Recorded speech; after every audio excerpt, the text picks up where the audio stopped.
All right, welcome to the 20th edition of Before the Battle. My name is Nick Baldwin. As always, I'm your host. And joining me, as always, is the man behind bestfightpicks.com, Daniel Levy. Daniel, how's it going? It's going amazing. The week off with no UFC is finally over, and now we get to talk about UFC 195, Condit versus Lawler, right here, right now, on Before the Battle. Absolutely. You cannot miss the right here, right now. That's something that has to be said, of course.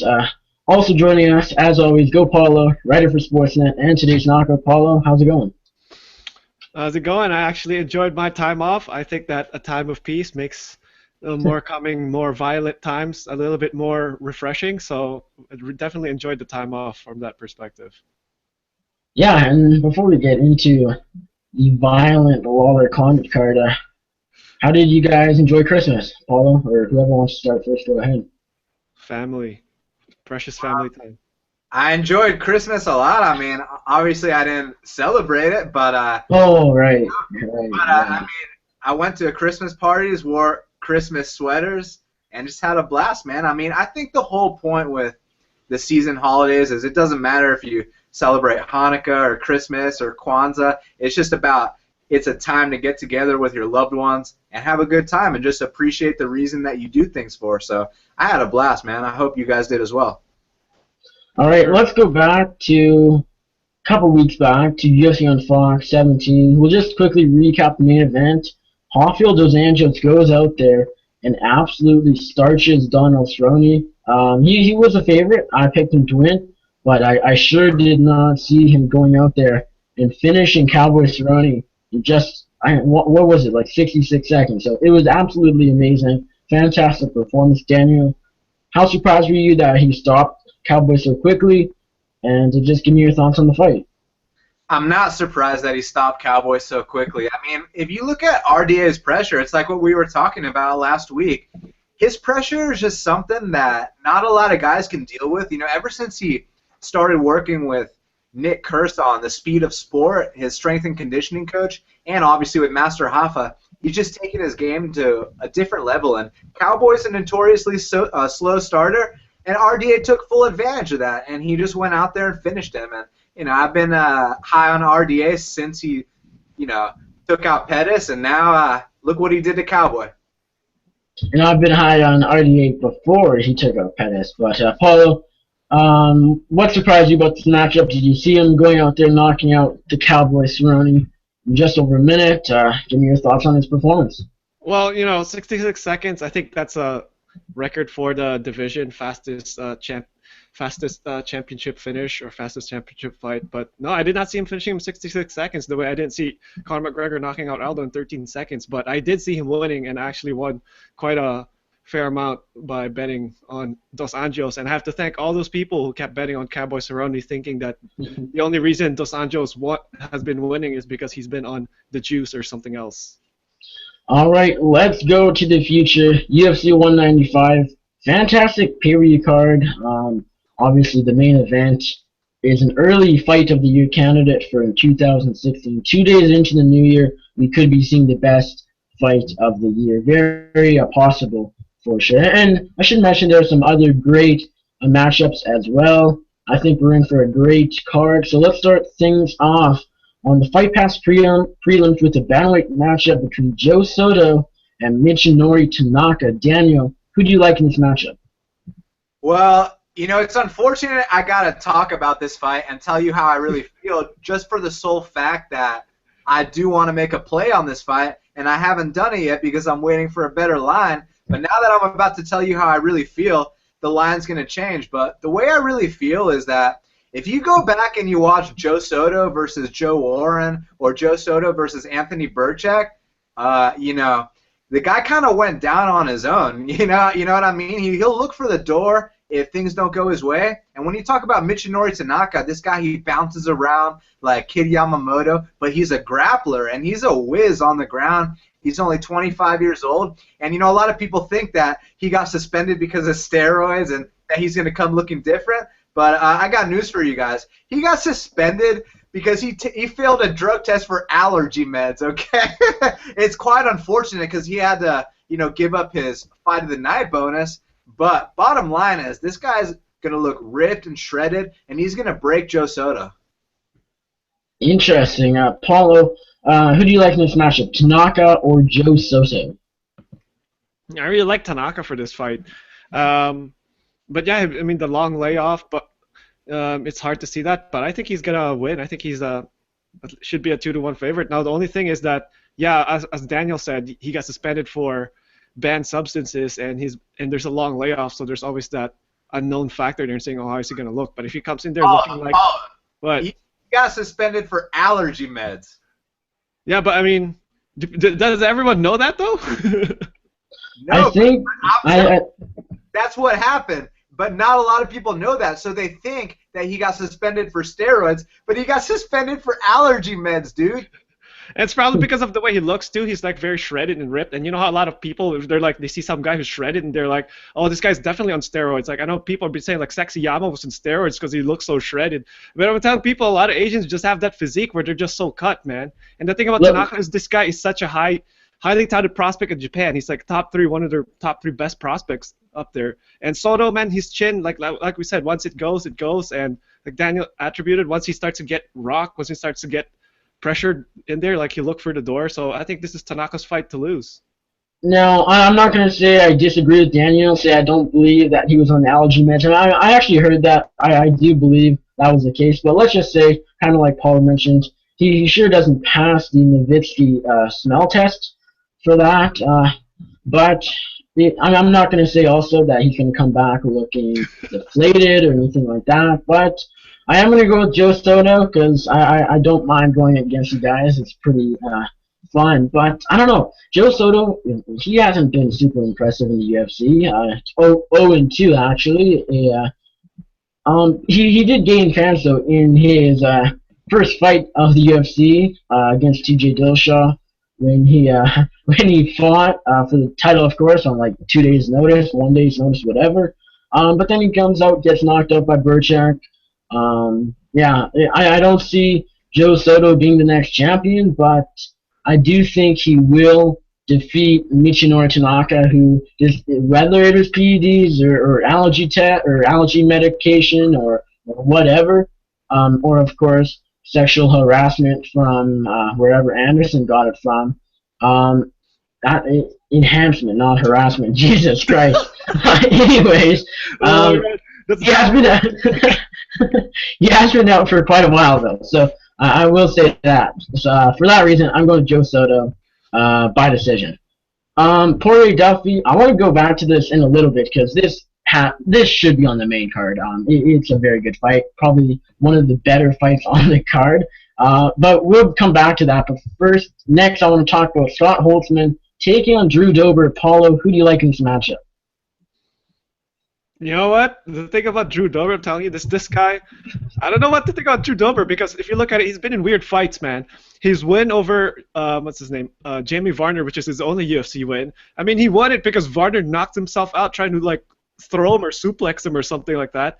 And then his other fight, he loses because the ref friggin' like screws him over by stopping the fight so early. So the only thing I'm confident in is here that Drew Dober is going to be there's going to be something weird that's going to happen in this fight. Now, I don't know if Drew Dober's going to win, if Holtzman's going to knock himself out trying to friggin' suplex him or something.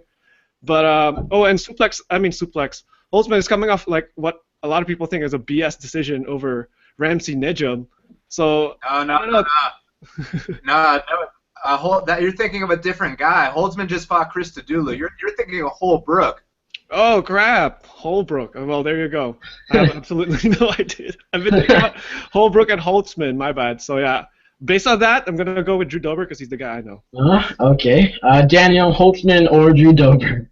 Well, I'm going to agree with Paolo. I got Drew Dober as well. You know, I was actually in attendance at Holtzman's UFC debut where he took on Anthony Christodoulou in Nashville. And, you know, I was chilling with the MMA analysis crew. And we were all thinking, yeah, he's going to go out there, take him out in the first. He took him out in the third, but it wasn't necessarily the most impressive performance considering the level of competition he was facing. But then again, he is one of those guys that he's just content to get the victory however he can, you know. He doesn't mind being a little boring, but, you know, he's probably he's going to come out looking different because this is his second UFC appearance. And I know if his manager, Danny Rube, my boy, is listening right now, don't take too much offense to it, but I'm going with Drew Dober. I think he's more experienced. I think he's hungrier. I think he's got a point to prove. He's training in elevation with Matt Brown, with Neil Magny, and I think he's going to come out there and finally get that W. Once again, I'm going to disagree with you guys. I don't know if Paolo knew what he was talking about when he was breaking down this fight, but I'm going to go with Scott Holtzman here.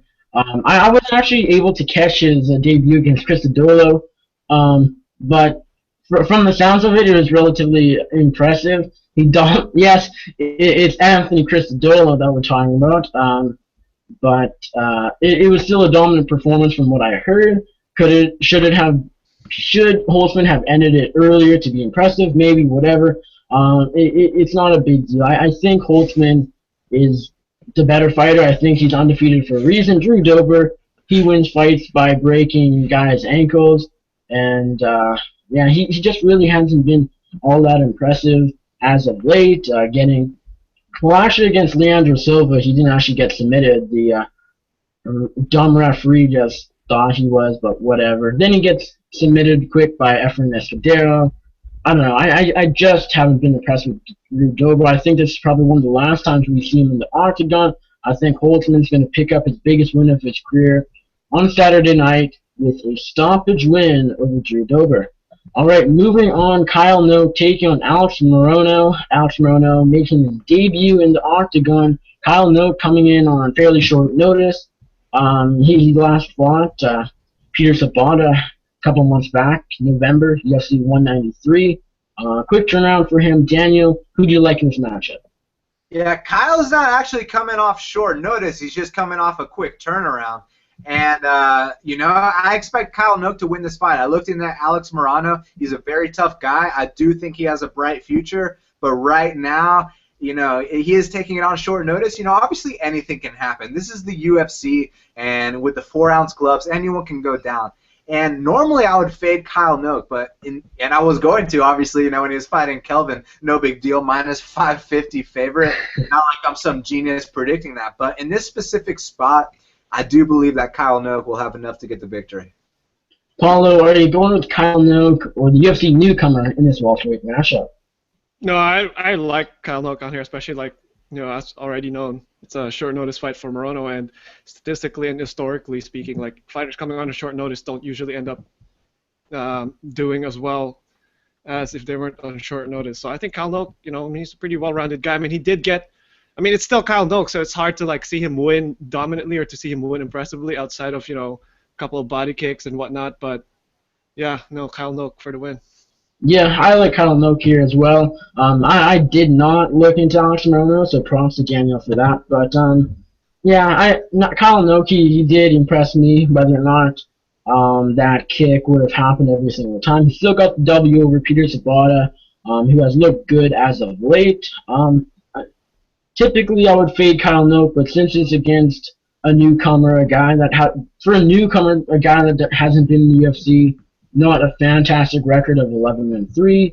I like Kyle Noke here. I think he gets the job done. Do I think he's going to be in the game for much longer? Probably not, but I think he will get the decision win probably on Saturday night. All right, the headliner of the prelim card on Fox Sports 1, we have Michael McDonald finally making his return against Masanori Kanehara. Paulo, who do you like in this matchup? Oh, I like Kanehara. I like McDonald here, I was going to say. I just can't see how Kanehara wins outside of...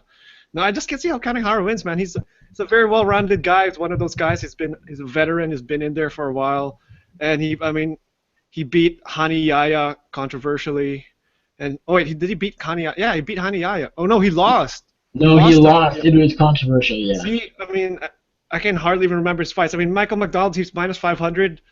That's hard to put that much money on because he's been out for so long, so you really don't know how he looks like. But I think he's gonna run through Kanehara here. At worst, probably 30-27.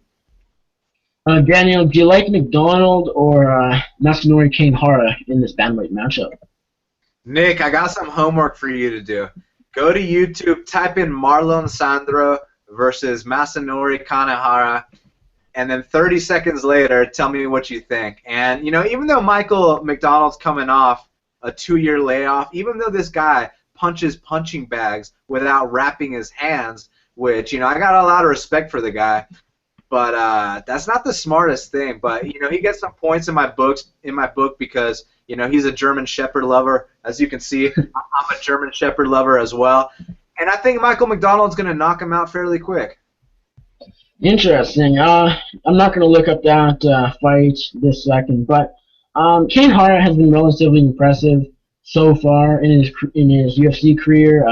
Debuts against, I believe it was his debut against Alex Caceres, upsets him fairly convincingly, and then he drops a controversial decision to Hanayaya. I thought he won that fight, but Michael McDonald, despite the layoff, like Daniel said, he's going to win this fight. Should he be a minus 550 favorite? I believe that's what he's at or close to right now. Anyways, probably not just because of the layoff, but he was number 3 or number 4 when he last fought for a reason. This guy, he's still young too, which is pretty surprising. He's had a lot of fights. He's a veteran.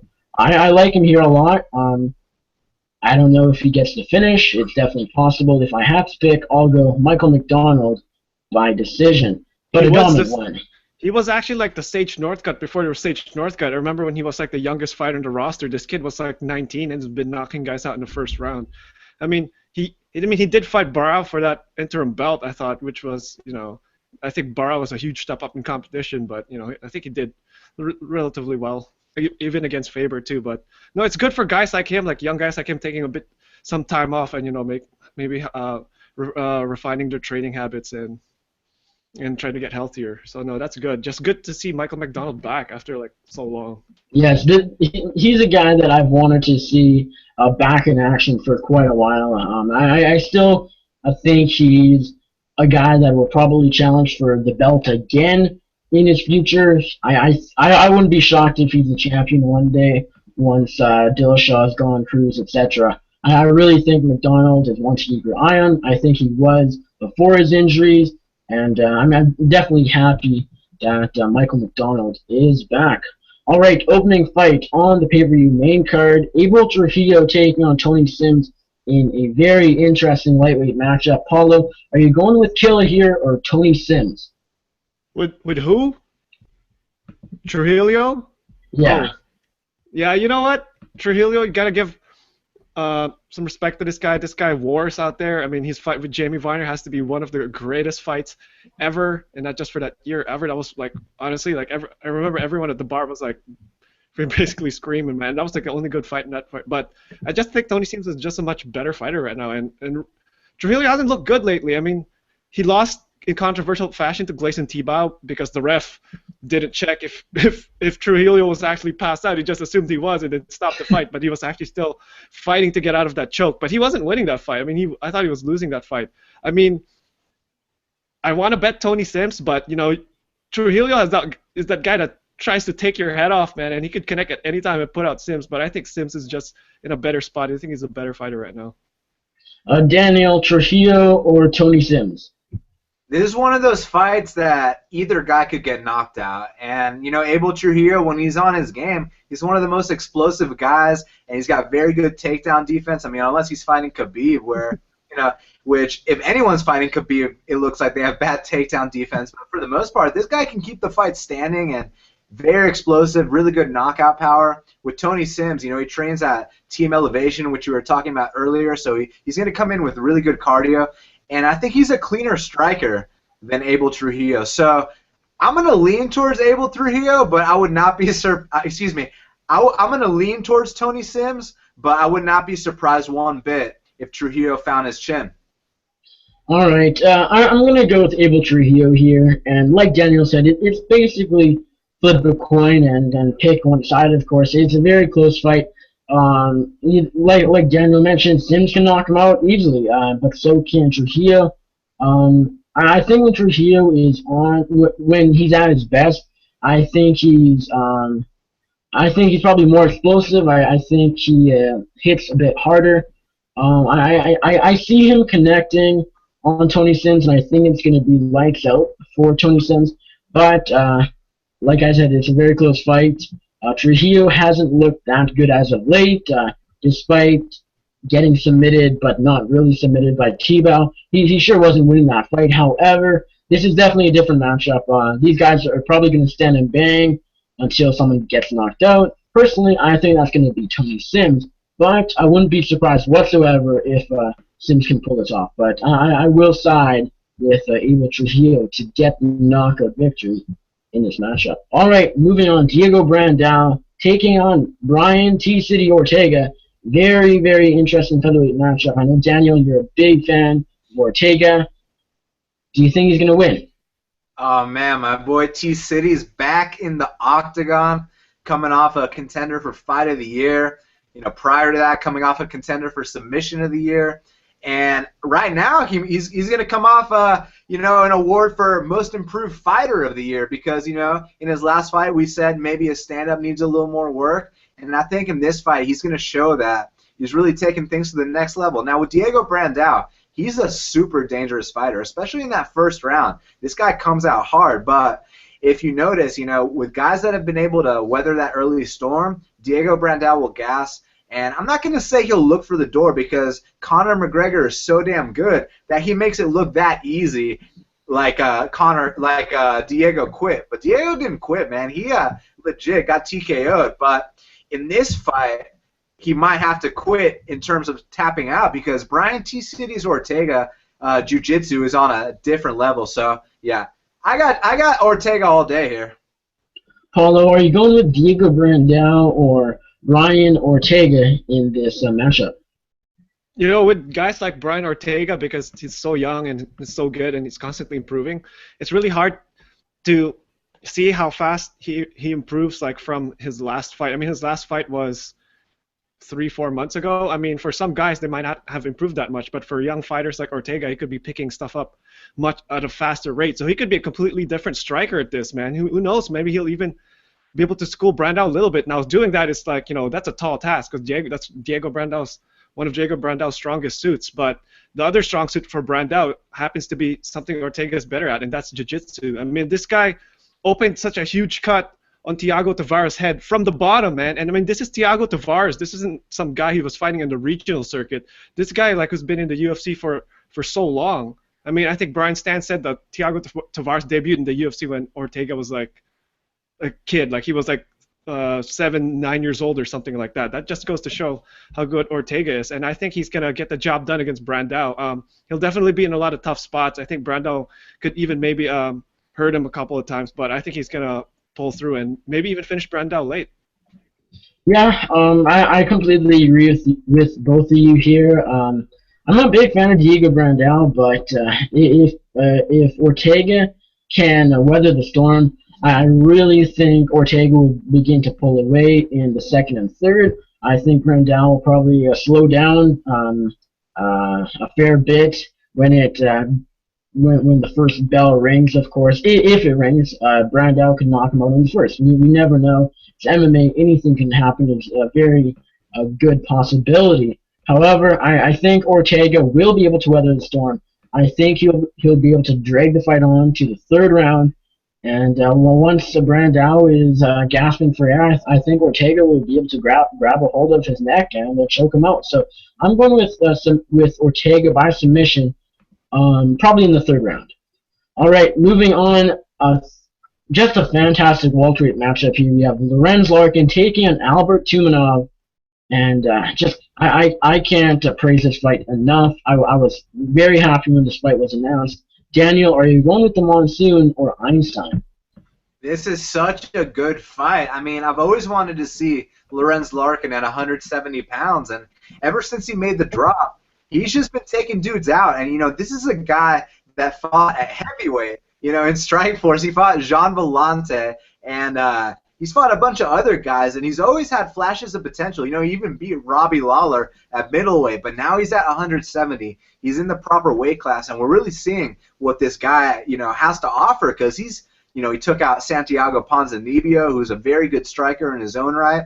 But when you talk about Albert Tumenov, this guy's one of the cleanest strikers in the game. So if he can avoid that early onslaught and that, explosiveness that Lorenz Larkin brings to the table. I think Albert Tumenov can either, use his jab, keep him at range, or he could potentially take him out. It just depends what approach he brings to this fight, because if you watch his fight with Nico Musoki, he brings a completely different strategy than he does against Alan Jouban, but both performances were very impressive. So I'm very curious to see, how this fight goes down, but I'm going to go with Tumenov. And, a little interesting tidbit that I heard about recently is that I actually heard this on the MMA Roasted podcast.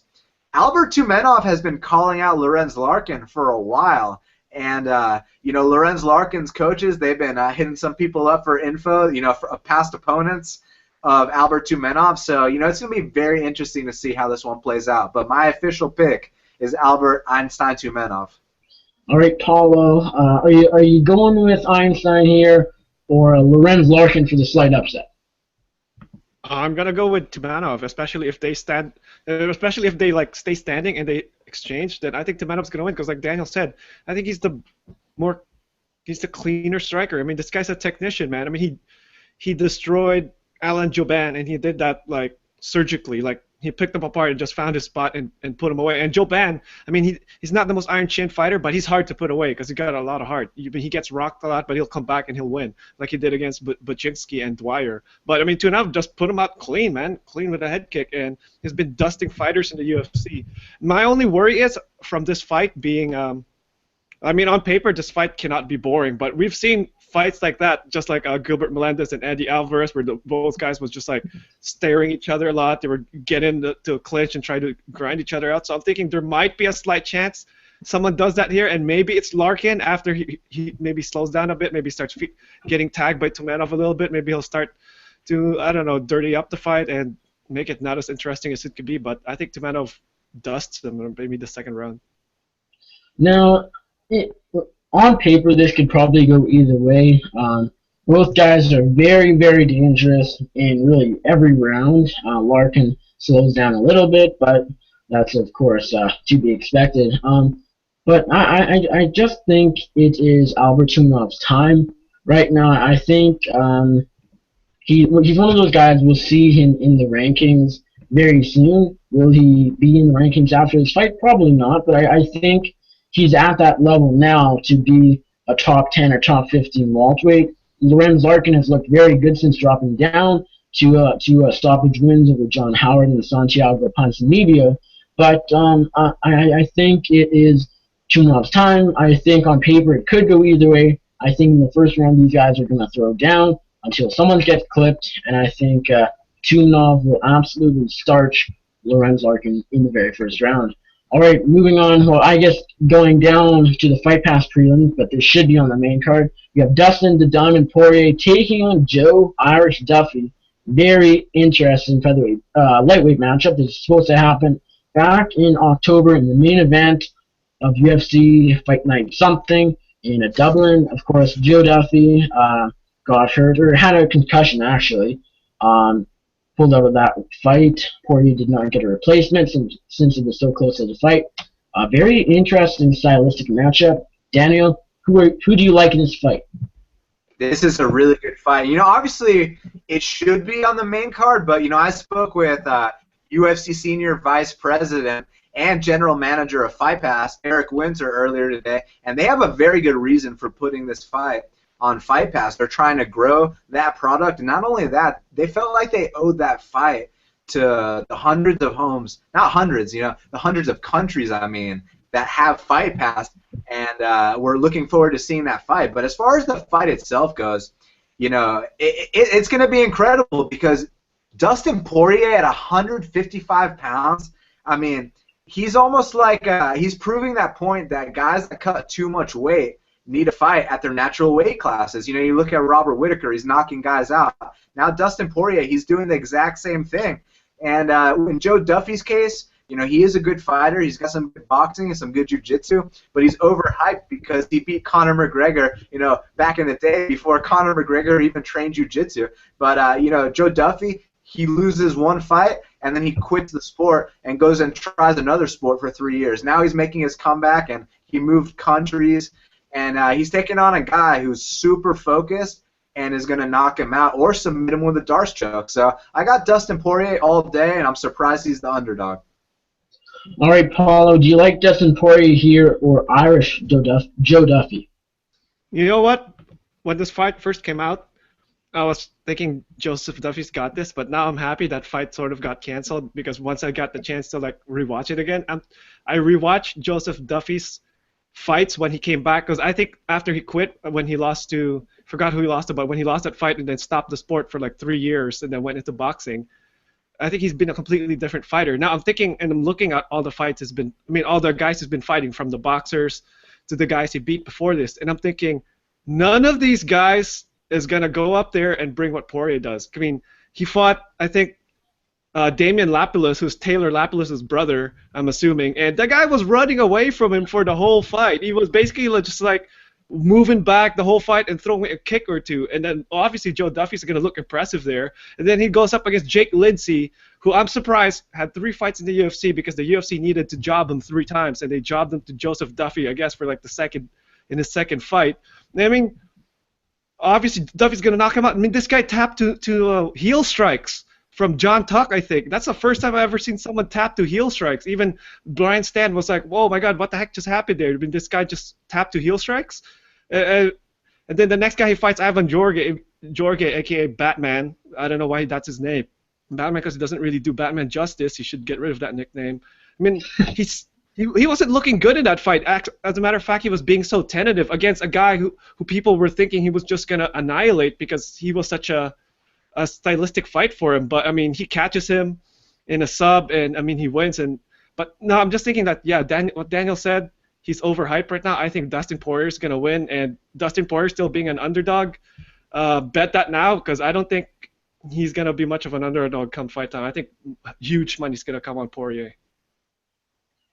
Yeah, it's definitely an interesting matchup. Joseph Duffy, I have been impressed with him in his short UFC tenure, but Jake Lindsey and Ivan George, they don't add up to Dustin and the Diamond Poirier. People forget ever since Poirier has been knocked out by Conor McGregor, who is the champion right now, in case you have forgotten, and moved up and fought lower caliber fighters. People have forgotten that Dustin Poirier was number 5 at featherweight when he was finished by McGregor and then, of course, moved up. People, like, I hate to call him underrated, but people forget how good Dustin Poirier really is.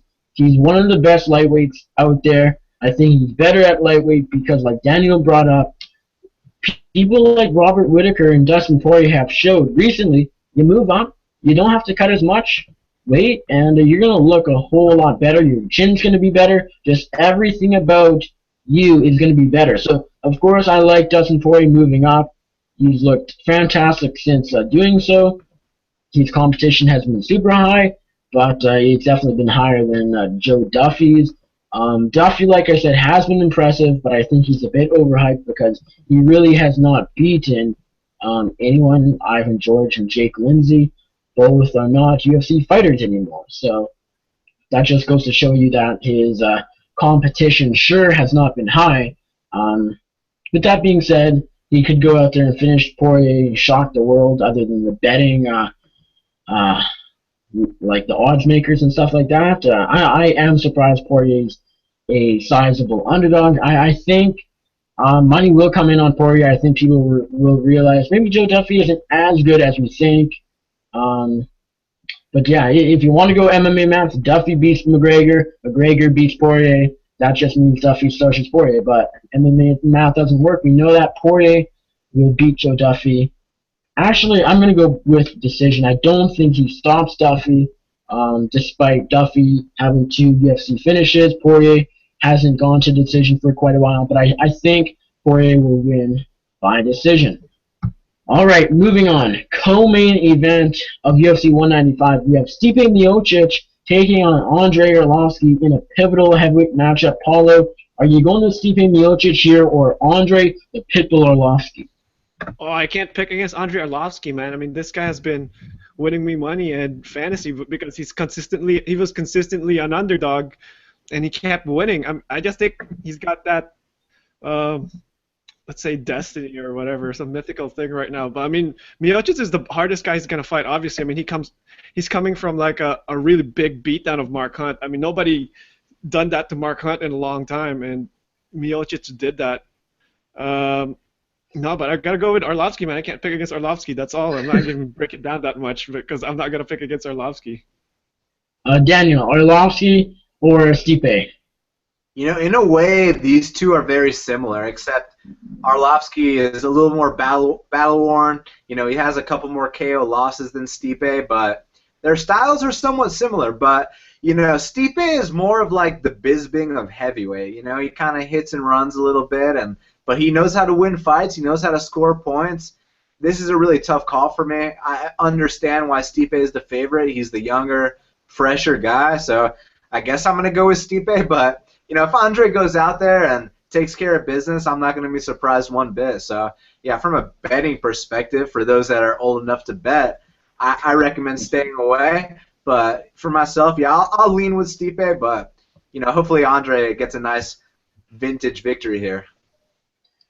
Yeah, this is a very close heavyweight matchup. It could definitely determine the next title challenger, but of course, the man, Alistair Overeem, who I should mention, shout out to Alistair Overeem for knocking out Dos Santos. That was beautiful. But you should have picked him, man. I told you should have picked him. Yeah, bro. I know. If anyone doesn't know what we're talking about, go back, watch last episode of the show, and you'll know. But anyways, Arlovsky Stipe, very close matchup. I am going to lean with Stipe Miocic here, though. Like Daniel pointed out, he's a fresher guy. I think all around he's probably the better fighter too.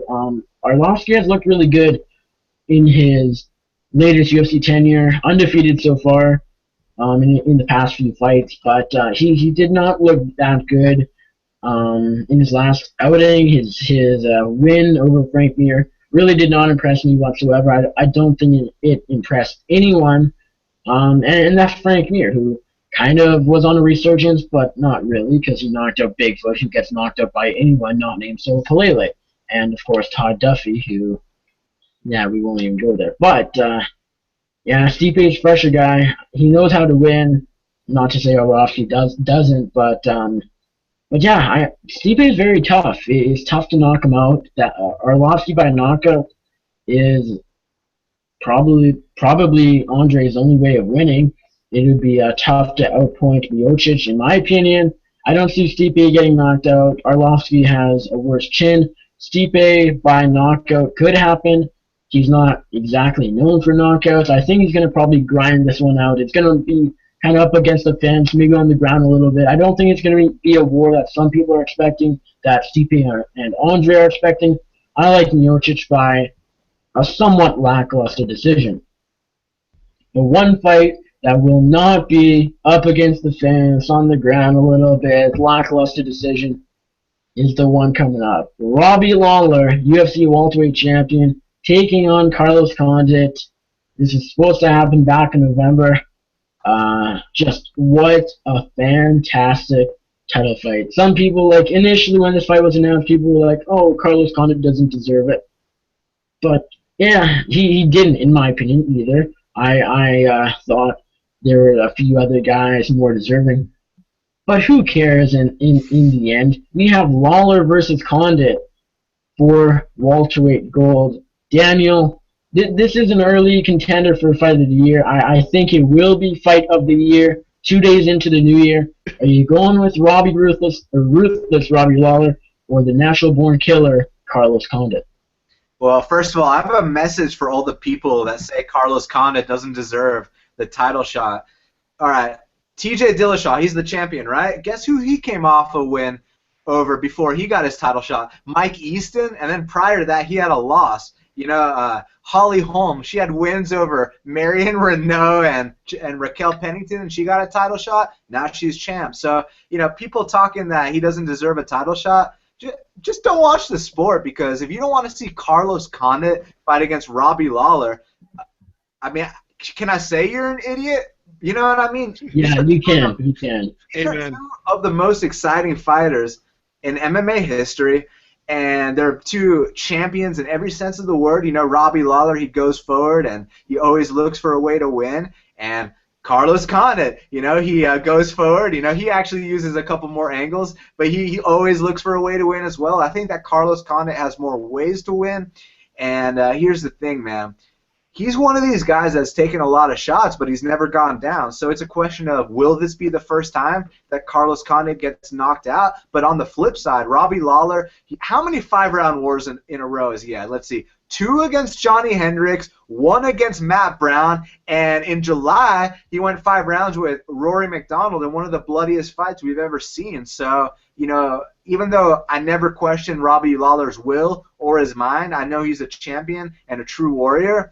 What I question is, how is his body holding up after all those 5-round wars? Because, dude, it takes a toll on your body. And Carlos Condit, he's been changing things up. If you watch this fight with Thiago Alves, I know it's Thiago Alves who's nowhere near the level of the champ, Robbie Lawler, but the performance he put on and the movement he was displaying, it looked like he's on another level, as far as being an athlete. And obviously his killer instinct's always been there. So may the best man win. I'm leaning towards Carlos Condit, but I could never count out a guy like Robbie Lawler. May the best man win, and thank you, UFC. We are in for a treat. And we should point out that in that Rory McDonald fight, Lawler was wobbled very hard in that, I want to say, 3rd or 4th round. He was up against the fence just taking those high kicks, and he was almost out of it. But, of course, he survived and went on to finish Rory in the 5th round. I don't know if this will be the time Robbie gets knocked out. But before I break down this fight, Paolo, are you going with Robbie Lawler to retain or Carlos Condit to gain the welterweight championship? Now, if you look at the people who have beaten Carlos Condit in the UFC, well, actually, I should start this off by saying Carlos Condit, this wasn't my point. A couple of people are tweeting about this, so sorry if I don't remember them. But they had a good point. Carlos Condit has the hardest strength of schedule to get to a title shot. If you look at Carlos Condit's record, there is not an unranked fighter he's fought in the UFC. Every guy he's gone through has been ranked in the top 15 or top 10. I mean, this guy knocked out Dong Hyun Kim. He knocked out Dan Hardy when Dan Hardy was still a title contender. And he knocked out Thiago Alves when he was on the upswing back. The only guys who's beaten Carlos Condit, Tyron Woodley, Martin Kampmann, Johnny Hendricks, GSP.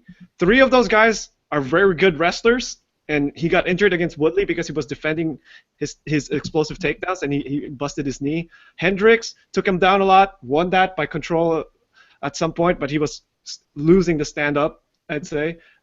Kampmann became a freaking wrestler against Carlos Condit. Martin Kampmann is one of the best strikers in the division, and he became a full-blown wrestler against Carlos Condit. And against Nick Diaz, not a lot of guys can win a stand-up war with Nick Diaz. Carlos Condit beats him. I know a lot of fans are still sour about that and saying that Carlos Condit didn't win that fight because he was backpedaling the whole time. But he was he was landing shots on the way in. It's not like he was running with his head. He was running with his back to Nick Diaz like Alexander Gustafsson likes to do against John Jones and Daniel Cormier. But if it's a striking exchange, I think Carlos Condit's going to win over time. I think he's going to outlast Lawler and finish him. Although that's hard to say because Robbie Lawler, as you said, this is a guy who, with his back against the cage, basically rope-a-dopes the guy. He rope-a-doped Melvin Manhoef. And come on, that's Melvin Manhoef. This guy gets knocked out all the time, but you don't just rope-a-dope Melvin Manhoef. This guy will destroy you, and Robbie Lawler did that and survived Manhoef and knocked him out. So it's hard to count Robbie Lawler out. I'm definitely not betting on this fight because it's just. But I'm definitely picking Carlos Condit for this. All right, I'm going to go against you guys. I will say Robbie Lawler retains his welterweight championship for the 2nd time. It's a very tough fight to call. I really, it could go either way. It's a coin toss fight for me. Carlos could go out there and knock him out in the 2nd or 3rd round, and I can't say I'd be shocked. Lawler could go out there and knock out Condit. I can't say I'd be shocked either. These guys hit so hard. It really just, it's tough to even break the fight down because it's just going to be an all-out war. That's how I see it happening. I think these guys are going to go out, bite down on their mouth guard for 5 rounds, just throw heavy leather for 25 minutes, and whoever lands more and more often, I think they're going to pick up the win. I think that's going to be Lawler, but I can't say I'd be surprised if Condit outpoints him. Has he ever been outstruck in the UFC? I'm not sure. I don't think he has. So in order for Lawler to win, he have to be like the first guy ever to do so, which is definitely tough. But also it happens. I think Lawler just will land more, the heavier shots, whatever. But yeah, I just can't believe this is happening. It's going to be a fantastic fight. But I will go Lawler by unanimous decision, probably 48-47 on all three scorecards, or even a split. I'm not really sure. It's going to be a close fight and a fun fight. Anything else you guys want to add in before we move on to our counter teams and wrap this up? Yeah, if you're not tuning into this fight, I don't know what's wrong with you. I mean, Carlos Condit is fighting Robbie Lawler, and also, a lot of up-and-coming guys that maybe you do or don't know about are fighting. Brian T. City Ortega, Albert Tumenov, Lorenz Larkin, and then obviously on the Fight Pass prelims. If you don't have a Fight Pass subscription, go get your 7-day free trial now, because Dustin Poirier is taking on Joseph Duffy for the main event of the Fight Pass prelims. So that's all I got to say. Tune in. Paolo, anything else you want to add about the card? We went over most of the fights, only skipped over a couple that really I could care less about, other than Sheldon Westcott, to go Canada. But other than that, we went over pretty much everything.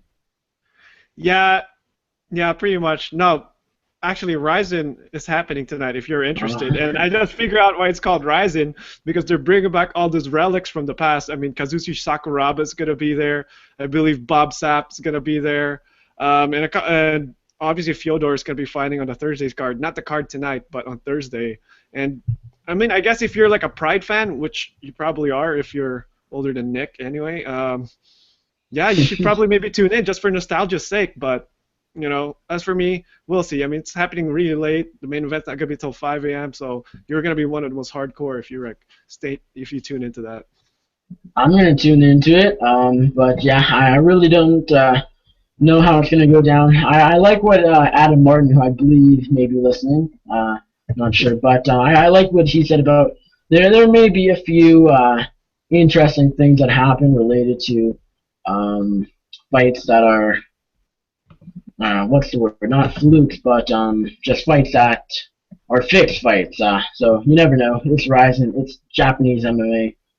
You can't go wrong. But it will be an interesting card. You have the heavyweight tournament, which involves a few fairly well-known guys, King Mo of Bellator, and a few others. But yeah, Ryzen is going to be an interesting 2-day card. I'm going to be watching, hopefully, if I find a Ray, which I'm hoping I will. I think I will. But yeah, it's going to be interesting. Late night.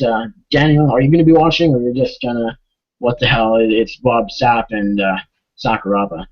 I mean, it depends on the night, man. I mean, if it's on New Year's, basically what would have to happen... Well, it's tonight. It's tonight. So are you going to watch any tonight? Oh, tonight? We'll see what happens, man. If I'm up at that time, and, we'll see. We'll play it by ear. But as far as the Fedor fight, is that one on New Year's, guys? That's the Thursday one, yeah. That's like the night of the 30th, basically, over in North America. Oh, okay. So it's not like I'm going to be coming home at 4 a.m. that night. All right. So, yeah. So probably, maybe. We'll see. Like, tonight it starts at 1 a.m. Eastern, and then you can consider this, I guess, Tuesday morning at 1 a.m. Eastern time, but basically tonight, and then the Fedor card is on New Year's Eve, but it's 1 a.m. again on the 30th, just an hour after the 30th. So you're not going to be coming home drunk after 2016. The year switch and whatever. But yeah, go ahead. Firstly, Nick, I would never drink and drive. So for those watching, call an Uber, obviously. Call Uber, call AAA. Walk home if it's safe, or get a friend that's sober to drive. All right, guys. Or like me, I can't drink, I can't drive, so it's not a big deal. But anyways, counter teams. Daniel, do you have yours up? If you do, who are your 5 fighters on your counter team? All right, well, I have it up, and we're making it as we speak. So we're going to go Brian Ortega, we're going to go Albert Tumenov, Dustin Poirier, and then I got room for 2 more fighters. So what I'm going to do is I'm going to put Carlos Condit in there, and then I got 5,300 left. So with that, I will put in Mishinori Tanaka and call it a day. Paulo, do you have yours ready? If you do, go ahead. Yeah, I actually am just changing this right now as we're talking. It's not final. I got Albert Tumenov. I've got Abel Trujillo, and the reason why I got Abel Trujillo in there is because I got other 5,000 fighters in there. I got both Robbie Lawler and Carlos Condit on there. Now, I rarely ever put two guys in one fight on my counter move, but man, that just goes to show how excited I'm about that fight and what I think about that fight. All right, my counter team is Robbie Lawler to decision, Carlos Condit, Abel Trujillo to knock out Tony Sims, Albert Tumenov to knock out Lorenz Larkin, Brian Ortega to submit Diego Brandao, and Scott Holtzman to TKO Drew Dober. All right, with that, that's it for UFC 195. It'll be a great way to kick off the new year. Daniel, thanks again for coming on. As always, let us know where you can find you on social media and anything else you got coming up with your bets and everything like that. Well, firstly, I'd like to wish both of you guys a very happy new year. It's been awesome doing Before the Battle. Hope we keep it up next year. And as far as everyone watching, if you want to keep up with me, at Best Fight Picks on Twitter, you know, I give out bets, and if you want to follow them, this past year won about 26 units for the entire year. But if you're not into the bets and you just want to hear me interview the most exciting fighters in the game, I got my show Half the Battle. We're on iTunes, SoundCloud, YouTube. So go check it out, guys. I hope you enjoy it. All right, Paulo, thanks again for coming on. As always, Happy New Year to both of you. Where can we find you, Paulo, on social media? And where can we find your writing and anything else you got coming up? Yeah, happy New Year to the both of you. It's real fun doing this. Yeah, you can find me on social media at GoPaoloMMA, like it says down there. You can find my writing at Today's Knockout, at Sportsnet. That's Roger Sportsnet. That's the website version. And, you know, we just started a podcast lately. We're skipping this week because, unfortunately, Emma has some family issues and she won't be able to record. But, no, we're going to be back for next week. We're going to be recapping 2015, what happened with 195. I know there's going to be a lot to talk about after 195, so we'll be back on. That's at MMA Side Dish. Go follow us up, hit us up on Stitcher, SoundCloud, iTunes, and subscribe to us. All right. As for me, you can follow me on Twitter at NickUFC. You can check out all of my writing about MMA on BloodyElbow.com, my website, MMAJunior.co, and MMAsucker.com. Check out my other podcast, MMA Junior Radio. I recently got a new co-host, which I'm thrilled about. Andrew the Clown Kid Lawrence is my new co-host as of last week. Last week we had Aaron Bronstetter, who is a talent relations producer for TSN. This week we have Scott Holtzman, who fights this weekend. We just talked about that, of course, earlier on. We have him on. And we have UFC flyweight contender Ray Taz Mexican Devil Borg on the show. So two great interviews there. And yeah, so as for that, check that out on iTunes and at MMAJunior.co. I think that's about it. So with that, thanks again, UT, for coming on, as always. And with that, enjoy the fights.